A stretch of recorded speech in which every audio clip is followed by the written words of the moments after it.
Good day to you, YouTube friends. I appreciate you taking the time to swing by my channel. It seems like the word time is always coming up, man. The name of my channel is It's About Time.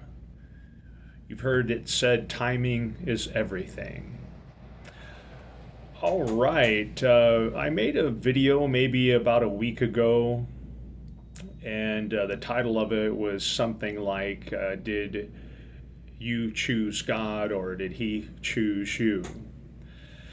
And remember, that idea came about from something that I was dealing with about 15 years ago, wanting to know if it was my choice to become saved. And I said a prayer, and that got me into God's kingdom, or was it God's choice for me to come into His kingdom?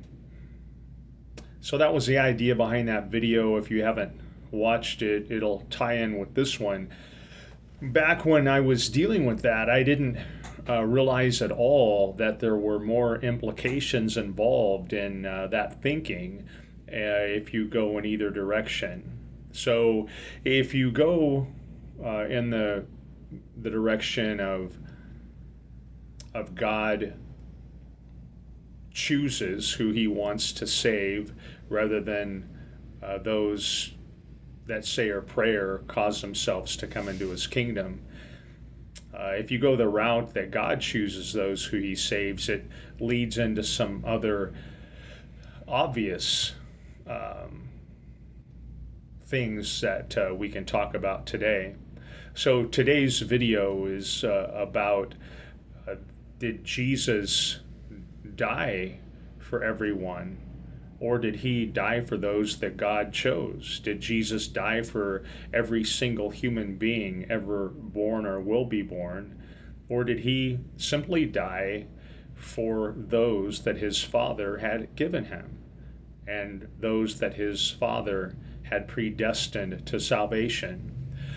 Let's take a look at some scripture. We'll begin in John 17. Jesus prays for His disciples in verses 6 to 19. And then in verse 20, Jesus says, "My prayer is not for them alone. I pray also for those who will believe in me through their message."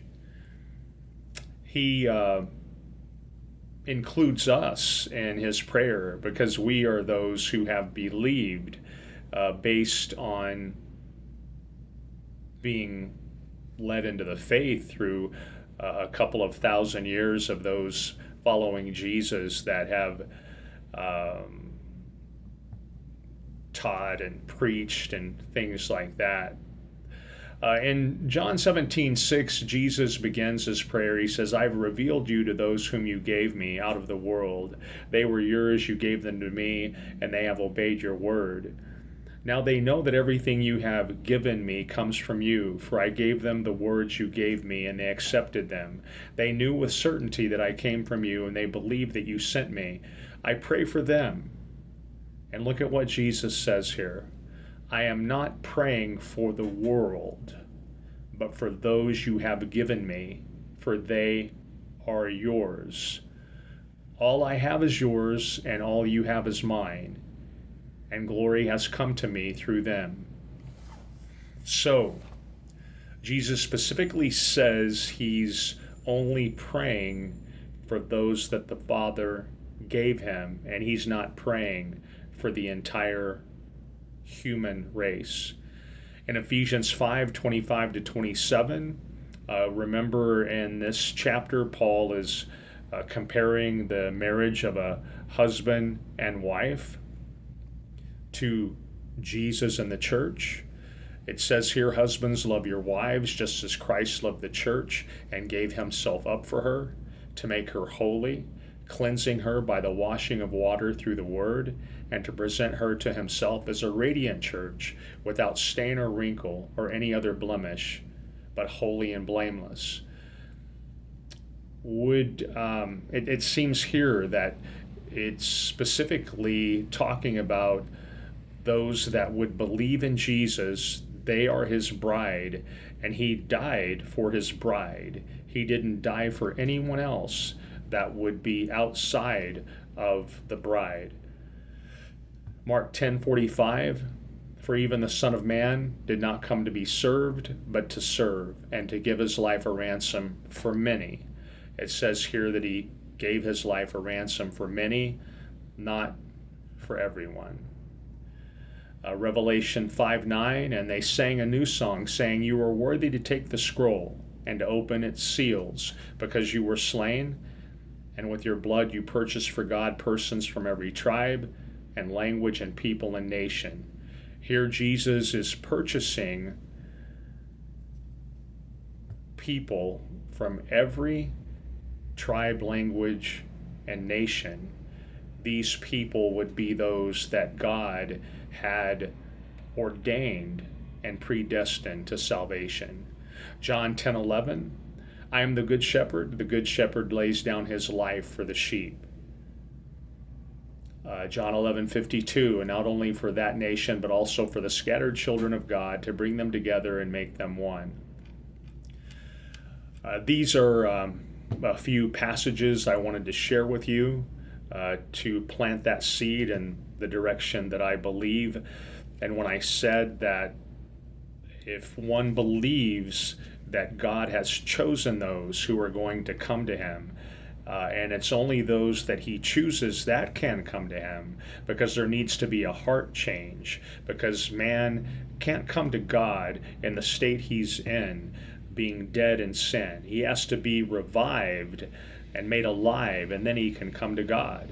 So for those that God has left dead in their sin, why would he have Jesus die for them when they're not going to come to him anyway? This is a quote from a guy named Barry Cooper that I found on Ligonier Ministries website. It says, Jesus died to fully secure the salvation of his people, not just to make an offer.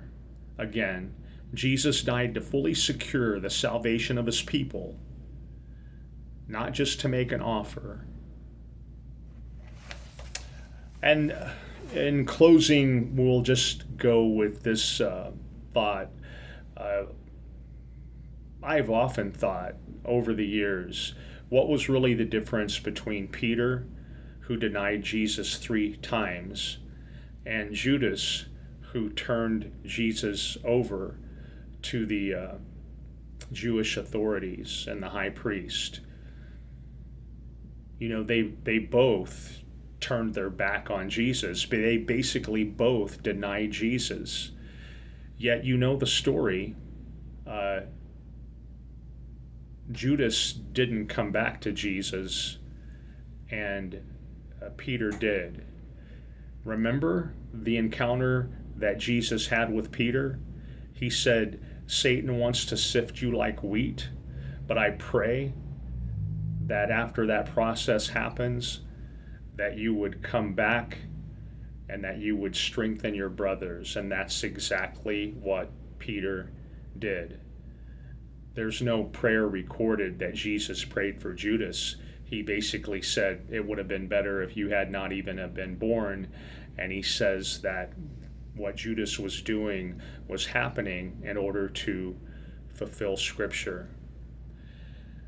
You know, from Genesis to Revelation, you'll see that God is in control through providence and through sovereignty. In my daily reading, I've been going through the book of Exodus, and we see time and time again where God hardened Pharaoh's heart, and he is constantly saying, I'm doing this because I want the people to know that I am God. My thoughts and suggestion are that Jesus died for those that the Father had given him, and he didn't die for those that the Father had not given him. These things in Calvinism fit together like a puzzle, and basically when you begin by believing that man is totally depraved and that only man can come to God if God changes his heart and gives him the faith to be saved. The other pieces to the puzzle, the other pieces to the puzzle just fall in place. Thank you so much for watching my video once again and spending your valuable time with me. I'd appreciate it if you'd like the video. I heard that it gets some more views when you do that. And if you haven't subscribed to my channel, I would really appreciate it if you'd do that. Once again, thanks for being with me. Thanks for taking your valuable time, and hope to see you soon. Goodbye for now.